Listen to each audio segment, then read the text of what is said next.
Les vraies voix Sud Radio, le grand débat du jour.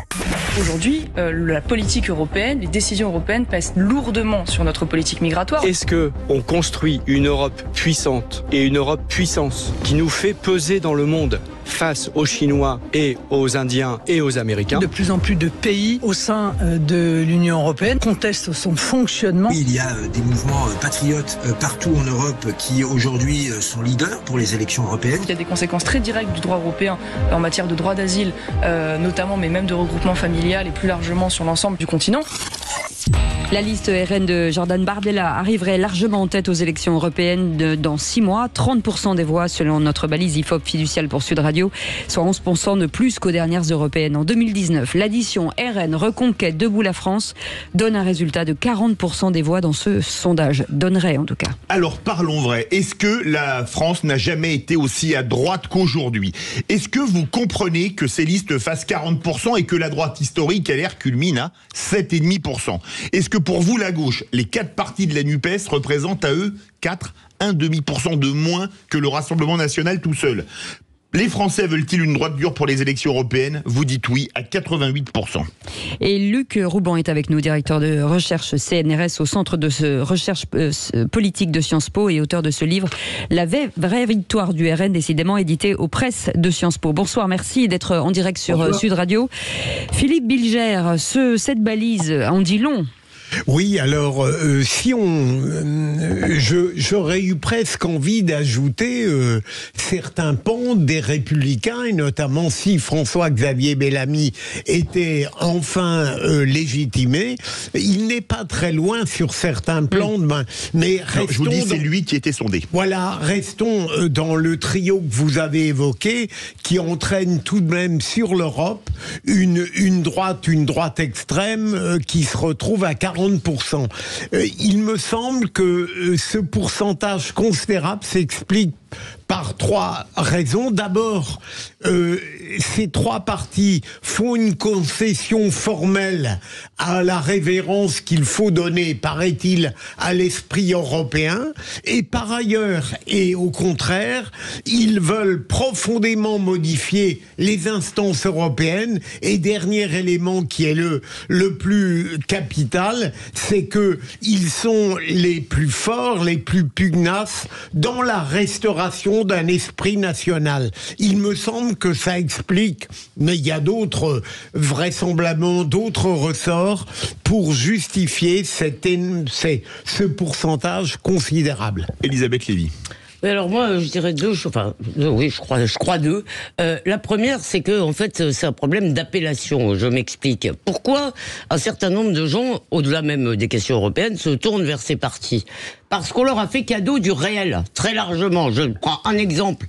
Si vous voulez, c'est que sur l'immigration ou sur l'école, pendant des années, si vous voulez, on a expliqué que l'immigration c'était une chance pour la France, patin couvain, chose que tous les Français voyaient bien que c'était pas une chance pour la France et d'ailleurs pas une chance pour les immigrés eux-mêmes installés depuis longtemps dans notre pays et qui voulaient s'y intégrer ou s'y assimiler. Donc ces fariboles-là, si vous voulez, finalement, les seuls partis qui pendant longtemps ont dit la vérité là-dessus, c'était le Rassemblement national, puis etc., etc. La deuxième chose, c'est que la gauche a abandonné, si vous voulez, 2 valeurs cardinales de la gauche, la nation et la laïcité. La gauche, alors je sais qu'on va se chamailler avec Luc Rouban, parce qu'il nous explique qu'il reste une gauche, oui, la moitié est antisémite, l'autre est islamo-gauchiste, c'est souvent les mêmes d'ailleurs.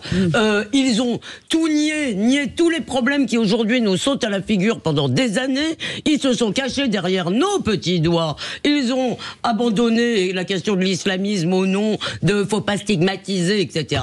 Cette gauche s'est décrédibilisée et en plus, elle n'a plus d'honneur. Alors franchement, vous dites qu'il reste une gauche, moi je la vois pas. René Chiche. Alors, actuellement, le contexte à la fois intérieur et international est favorable, on le sait, à la droite, et à la droite un peu plus dure. Que ça soit au niveau intérieur avec tout ce qui se passe au niveau sécuritaire, au niveau immigration, etc., et au niveau international avec les conflits, etc., qui existent. Tout ça joue en faveur de cette droite. Et en plus, actuellement, est-ce qu'on peut dire que la campagne, d'abord, a vraiment démarré? Est-ce que à gauche, ou même à droite d'ailleurs, ou même au centre, pardon, est-ce qu'elle est incarnée par quelqu'un actuellement, cette campagne? Non, actuellement il y a une omniprésence de Jordan Bardella, il faut le reconnaître, après de Marion Maréchal, un petit peu de Dupont-Aignan, donc c'est vrai qu'ils occupent pour l'instant l'espace médiatique pour cette campagne européenne. Tant que pour l'instant on ne connaît pas ni le nom des têtes de liste, parce que, bon, LR... Ah si, il y a Marie Toussaint qui est pour les écolos qui était sur Sud Radio, Raphaël Luchmann ce matin, Léon de Fontaine, exactement, comme dit Cécile. On ne connaît pas la tête de liste Renaissance, même si on dit que ce sera peut-être Séjourné. Alors écoutez, justement, si c'est Séjourné, ça risque pas de faire un gros score. On ne connaît pas non plus... Non mais c'est vrai, on ne connaît pas non plus...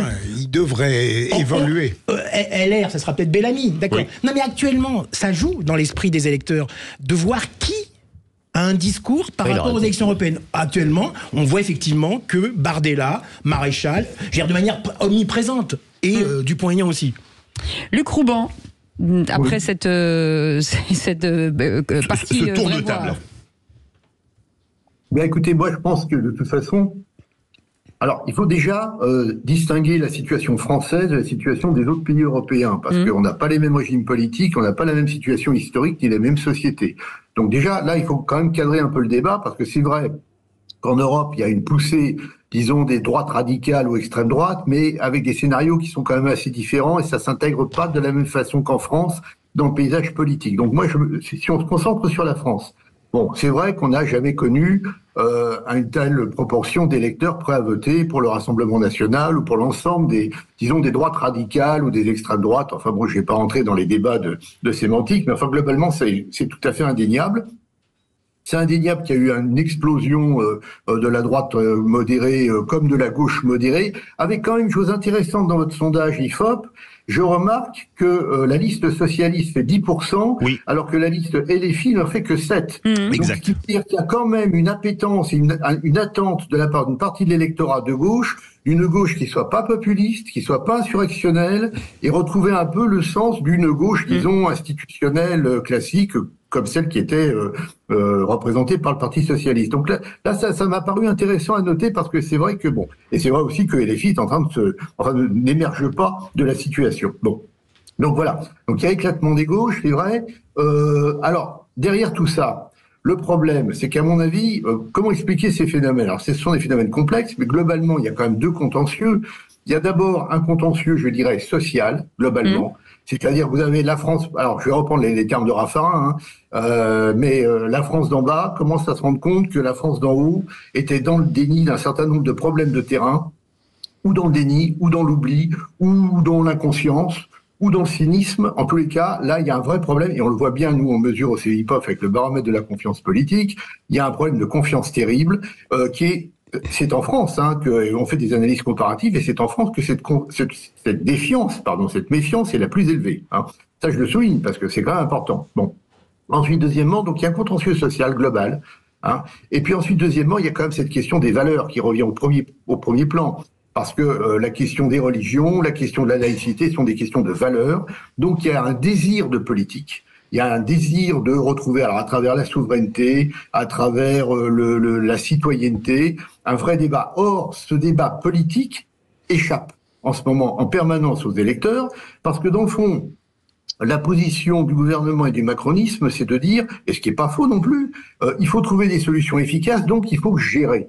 Sauf que la gestion, ça permet des compromis, mais sur des questions techniques. Et sur des questions de valeur, on peut pas avoir des compromis sur certains points. C'est pas possible. On peut pas être à la fois républicain et favorable à une république communautaire et sur un modèle américain. Il faut choisir. Bon, on peut pas à la fois être antisémite et puis aimer les juifs. Bon, donc il faut savoir. Bon, donc si vous voulez, il y a des points de valeur qui ont émergé ces derniers temps de manière extrêmement forte, et je pense qu'il y a cette attente. Alors la gauche est disqualifiée en partie parce qu'effectivement LFI a pris le dessus avec la NUPES, mais a un peu écrasé le débat, et puis je dirais la conduit vers des je dirais une forme peut-être de violence, bon, que la grande majorité de l'opinion n'apprécie pas du tout.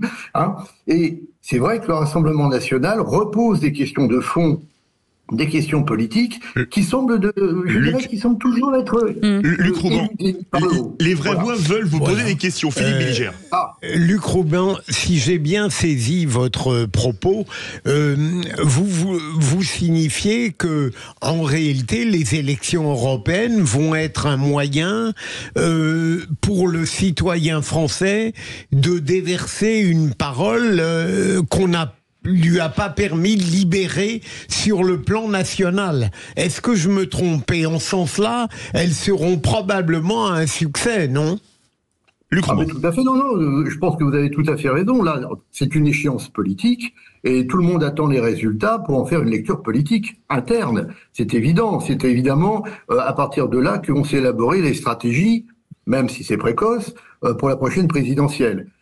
Mais c'est vrai que la lecture macroniste de la Ve République met tout le monde mal à l'aise, parce que dans le fond, il y avait une lecture parlementaire, on l'a pas retenue, il y avait une lecture classiquement présidentielle, mais il aurait fallu une majorité absolue, et elle n'existe pas, et il aurait fallu sinon faire appel à des référendums, mais il n'en est pas question. Donc finalement, on est nulle part. Voilà. Et ça crée le malaise politique actuel. Mais la lecture macroniste, en fait, c'est l'adaptation aux circonstances, je crois, parce que comme vous l'avez dit, s'il avait eu une majorité, il aurait eu une lecture tout à fait présidentielle, et évidemment, ça n'est pas le cas. Non, ce qui me frappe, moi, si vous voulez, je voulais vous interroger sur les enjeux européens, parce que de temps en temps, si vous voulez, on a l'impression que les Français tout d'un coup découvrent à quel point le droit européen ou les contraintes européennes pèsent sur la vie de la nation, sur des sujets qui les concernent énormément. Et d'ailleurs, il y a des sujets sur lesquels ça pèse sans qu'on le sache vraiment, sur le fait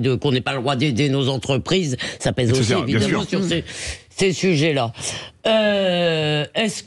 Mais en même temps, on a l'impression qu'ils veulent pas casser la table, ce qui est, à mon avis, tout à fait compréhensible, et que donc, ils sont dans un entre-deux vis-à-vis de l'Europe, entre la détestation de la technostructure, etc., mais surtout la peur, quand même, de quitter ce giron qui est ce qu'il est, mais qui existe. Ah mais oui, tout à fait, vous avez tout à fait raison. En fait, le problème, c'est que la plupart des pays européens sont pris dans le même dilemme, c'est-à-dire il faut s'unir pour être fort, parce qu'aujourd'hui, vu la situation internationale face à la Chine, face à la Russie, face aux États-Unis, face à l'Inde aussi, face peut-être au Brésil demain, etc., il faut des grands ensembles parce qu'il faut avoir les moyens de ces politiques technologiques, industrielles, etc. Donc ça, c'est indispensable.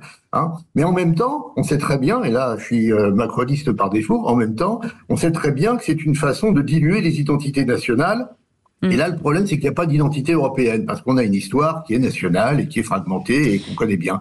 Donc le problème, il est là. Et tout le monde est pris là-dedans, avec quand même l'idée que il faudrait faire évoluer les institutions européennes, mais ça bloque de tous les côtés, et ça serait en fait la seule solution. C'est soit on aurait une Europe fédérale, soit on aurait un vote qui permettrait vraiment parce que le Parlement européen, il a qu'un pouvoir périphérique, quand même, relativement périphérique. Restez avec nous, 0826 300 300 avec des réactions au standard. Celle de Cédric. Rebonsoir Cédric.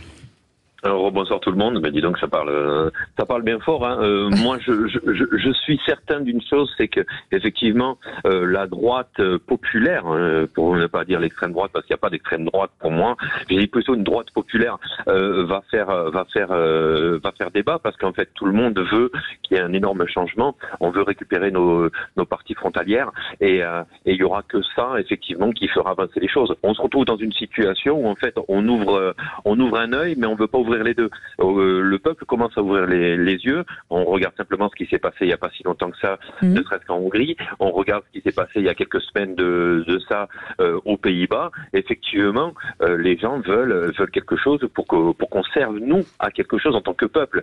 Il faut pas oublier que le peuple en fait est souverain à la base. Et en fait, on nous met tout le temps de côté. Je parlerai même pas du président qu'on a, parce que le pauvre il va avoir les oreilles qui sifflent. Mais on n'est pas écouté. On n'est pas écouté. Alors à un moment donné, on a une urne. On a quelque chose dans lequel en fait on peut débattre ou mettre un bulletin pour dire ce que l'on veut, on va en arriver là. Et comme disaient une certaine personne, en fait, il n'est pire déformation de l'esprit que de voir choses telles qu'elles sont, mais qu'on voudrait qu'elles soient telles qu'elles voudraient qu'on soit. C'est-à-dire qu'en fait, comme a dit donc notre général de Gaulle, en fait, on se voile la face Et on voudrait que ce soit comme ça. Et ben on va tout faire pour que ce soit comme ça, alors qu'en fait, non, elles sont comme ça. Et il faut arriver à les faire. Enfin, pour moi, il faut arriver à les faire changer. Allez, juste un mot, il a prononcé le bon mot, à mon avis, qui est le mot de frontière. Enfin, Cédric a dit frontalière, donc je dis bravo, parce que c'est effectivement une question cardinale. Merci beaucoup, en tout cas. Merci, Luc Rouban, d'avoir été avec nous, directeur de recherche CNRS au Centre de recherche politique de Sciences Po et auteur de ce livre, La vraie victoire du RN, édité aux presses de Sciences Po. Merci d'avoir été avec nous.